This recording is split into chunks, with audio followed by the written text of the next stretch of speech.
Hi everyone, welcome to my magic studio.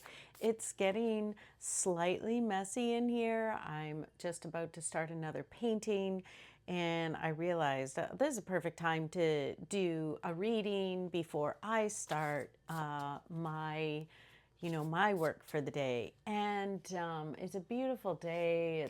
It's cool. There's a lovely wind. There's beautiful birds outside.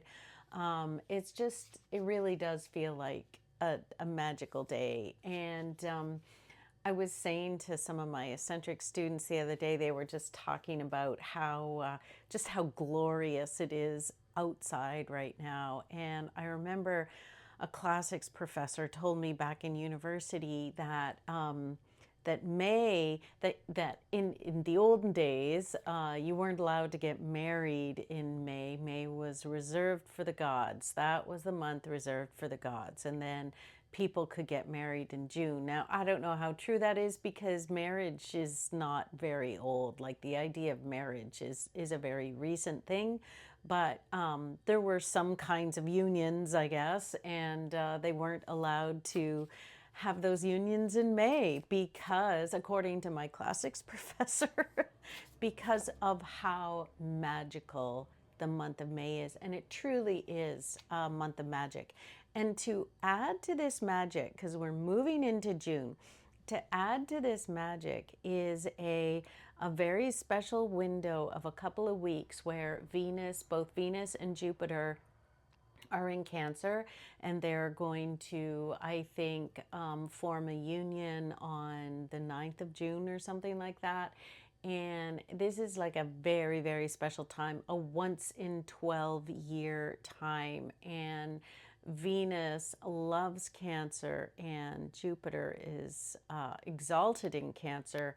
And so there's this very, very special magical moment for the next couple of weeks where we will feel expansive, we will feel prosperous, it's time to plug in and just generate as much joy as you can, and just creative light. Like that's what it feels like. It feels like creative light, like that spark of inspiration, that spark of joy when something just grabs hold of you and just pulls you towards it, like desire, attraction, like all those things that Venus is actually known for and represents in the sky and in our charts, is that feeling of desire and attraction. And then coming into Cancer with Jupiter, it's like just that warm, nurturing, loving desire and attraction and gorgeous feelings and beautiful moments of prosperity and wealth, which is, as artists and any kind of creators, that we need to tap into that buzz to get our work out there and to share our offerings with the world and create prosperity for ourselves and joy for other people, the people who are purchasing our work. And that exchange is so important. And Venus and Jupiter are supporting that exchange right now in a really beautiful, harmonious, loving way. So tap into this magic. Like, this is the magic of my magic studio, this magic of joy, of prosperity, of reciprocity, of desire, all these things that make us feel amazing and make us want to keep creating and keep going. And so that's why we tap into magic. It's not for some kind of I don't know. It's not for anything else. Let's just say that. Like, I don't even want to go into the other places that it can go into, but really, it's for that. So let's draw cards around this energy right now, this expansive, beautiful energy of Venus and Jupiter. And we have the Four of Cups, which that's a good, it's a good reminder. We have the Knight of Materials. Okay, so we're kind of getting these more subtle cards. The thing about Venus and Jupiter coming together, ooh, and the Ace of Fire, I love that, the Ace of Wands. So the thing about, the dark side of Venus and Jupiter is that we can overexpand, we can overextend, we can over like fall in love overly, we could get obsessed, really. I mean, that is the dark side, is that we could get obsessed. So I love the feeling of being obsessed with my art. I was just thinking about this yesterday, that when I was younger, I used to read about artists who were like absolutely obsessed with their art, to the point that they were, you know, like nasty to other people, because other people would, expect things of them, like conversations or child rearing or something like that. And their obsession got so intense, and it was usually men, because back then that's what was being written about, and also that's who were allowed to be in the art world. So it often was about really egotistical men that got obsessed with their art. But as you get into, as women pushed into the art world and started to create, the same thing would happen to them. Their passion and drive and desire for their art got greater and greater and greater. And I feel that happening to myself, and I've longed for it, and it makes me really happy. Now I don't, I intend to live a balanced life, and that's why I teach classes and I teach fitness and I look after my health, and I look after my mental and my spiritual nature, and with my shamanic practice and my shamanic classes. So I really, like, it's always been my intention to live a balanced life, instead of, how I started out in my 20s as an angst ridden, like cigarette smoking, beer drinking artist, to someone in my 50s that has a healthy, balanced life, and wants to pour all their energy into their creations. And but that took a lot of reworking my own process and my approach to my process. So, the challenge of Venus and Jupiter is probably obsession. I want to make it a good obsession. Like, yeah, I want to be obsessed with creating. And so, what we have here are a few slight warnings, gentle warnings. The Four of Cups is to remind you that if you are feeling down and low and depressed, and like, why isn't this happening to me? Why can't I get obsessed with my work? Why don't I feel that Venus and Jupiter coming together, conjunction? Why is everything such a burden? Or, if you're feeling that. And I used to get this card all the time, and the card is telling you to basically stop complaining and look around you and notice that it is you. It is here. It's now. It's everywhere. She's sitting in the fourth cup. There, that's a good. See how there's three cups there, and she's sitting she's actually sitting in the fourth cup. She's depressed that she only has 3 cups. That's not enough. And but the truth is that there's a fourth cup, that she doesn't see it because it's invisible, and that she's in it.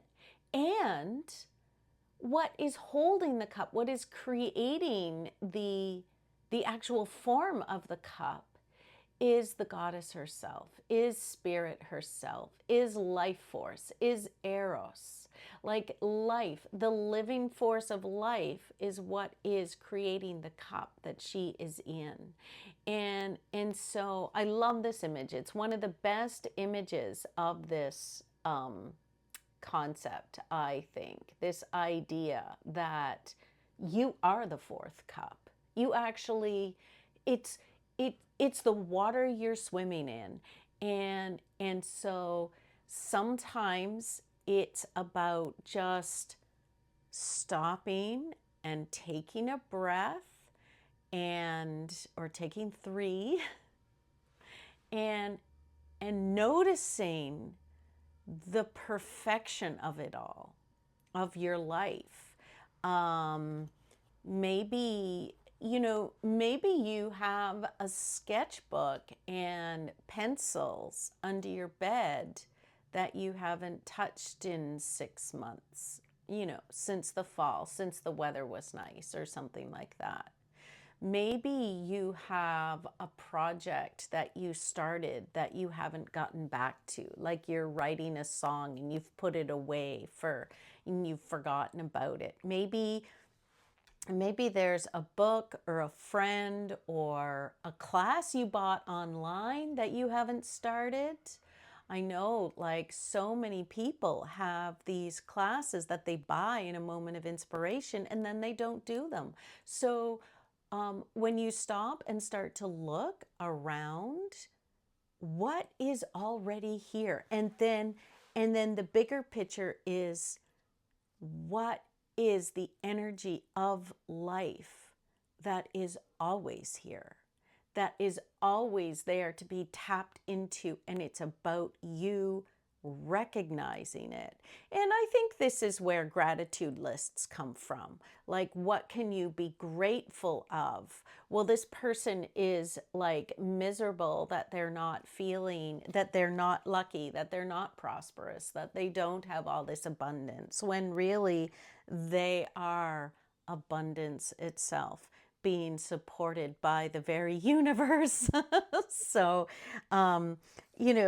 enough said on that. I think you get the idea. So the second one is the Knight of Materials, the Knight of Pentacles.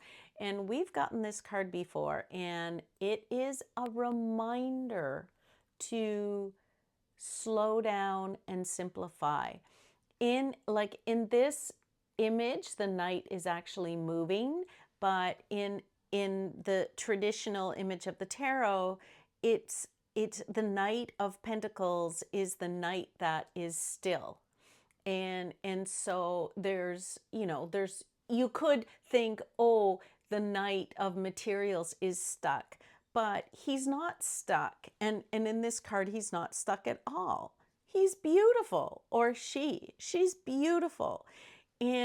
But she's thinking of the details and the small things that need to be done in order to be prosperous. So it's a reminder of maybe doing the daily tax. No, I still have my taxes to do and to finish. So it's it's like, yes, doing that daily thing that needs to be done in order for you to move forward, move the dial ahead. So what is the thing for you? Obviously, for me, it's taxes, but it's also a whole bunch of other things, which is why the taxes keep, I only chip away at them, because there's all these other things that are more demanding. So I have like a list of demanding things that happen every day, and I have to do them. I want to just put them all away and paint, and I can do that for a couple of hours, but then I have to get to my other things too. So that is that is the thing, the daily small things that you need to do to get your, get that expansive prosperity going. I mean, maybe you've got all those, administrative things taken care of, and you don't do the creative things. Like that's like me, I do all the creative things and to squeeze in all the administrative things. But that's, maybe you're the opposite and you really need to look at the creative things and pull out that sketchbook or pull out that notebook or pull out the writing that you haven't, that you started and then put away, all that kind of stuff. Like, this is, yeah, it's about doing one step at a time, one foot in front of the other. But not just sitting around on the couch and reading magazines, because that can also be a downside to Venus and Jupiter, is you just want to relax and indulge and make yourself a gorgeous cocktail and buy a magazine and lie on a deck chair or go lie on the beach or go lie on your couch or something. And right now isn't the time for that. It's actually the time to pour into your future and your prosperity, so, and your creativity. And then as our last card, we have the the Ace of Wands. So this is like literally a download from the universe that is coming to you, that is going to light your fire and set your soul on fire and give you that gift of inspiration. So the Ace of Inspiration, it's called, it's coming to you. Be receptive to it. The muse comes when we're creating. Like, the muse doesn't show up when we're lying on the couch looking at, scrolling Instagram or reading a magazine. Like, maybe we need to do that to zone out for an hour, like now and again, but literally the muse shows up when you show up. So that is a reminder that you have creative inspiration coming.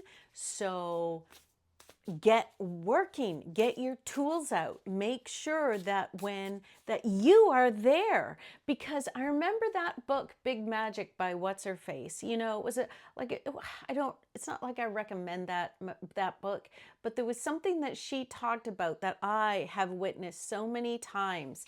And I mean, I read it like when it came out, so that was like 10 years ago, I can't remember, but it was that if you aren't there, like, there's inspirations, there's spirits, like I call them spirits. I don't think she did. Like, floating inspirations flying around the universe, and they come to Earth. And if you are receptive and ready and have all your stuff there. You've got your journal out, you've got your candle lit, you've got, whatever, or you've got your art supplies or your pencil, or you're out sketching, whatever you need to do. If you are there creating, it will come to you. It will come to you and it's yours to do. If you reject it and say, "Oh, I can't do that. Oh, that's too much. I can't do that. Everyone will laugh at me," or whatever, blah, blah, blah. Or if you're not even there, like if you're,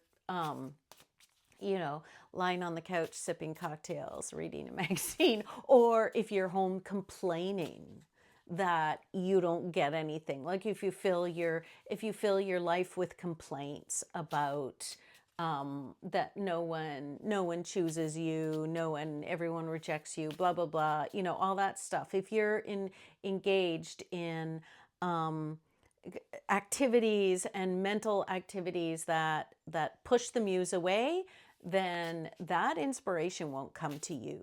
So it'll go to someone else and you'll see someone else grab it. And like a year later, you'll see someone do the exact thing, write the exact song, write the poem, write the story, paint the painting that you saw. You had that thought. I was going to paint that. I was going to use those colors. I was going to do that. And now look at that person. They're making tons of money, and now they're teaching a course, and now, you know, blah blah blah blah blah. Like, it's happened to me. I'm sure it's happened to you too. So we're getting forewarned here that, like, stuff is coming in. Say yes to it. If it inspires you, and even better if it feels too big, I think. Like I used to be afraid of too big. Like, oh, I can't do that. That's not me. Oh, that's like, no. And where'd that get me? You know, so now it's like, okay, if it's big, then that's good. Like, that's good. Okay, we got one more card. I know this is my longest. Fearless expression. So fearless expression is about just like doing it. Like, this is it. It's time to be fearless. It's time to say yes to this thing, whatever this inspiration is, this guy. It's time to say yes to this guy, and it's time to express it. It's time to go for it. It's time to take that inspiration and take it forward, and not to be afraid. And the wilder the better. Like really, at this point, the wilder the better. Like, the bigger the better. That's how I feel. And with, you know, I probably feel that because Venus and Jupiter are in the same sign right now. So I'm like, the bigger the better right now. And I hope you are too, because if not now, then when? If not you, then then who, as Florence Given says. So now it's time to take it and go with it, and be big about it. So there's my pep talk of motivation for the weekend, and I hope you enjoy it, and thanks a lot for watching.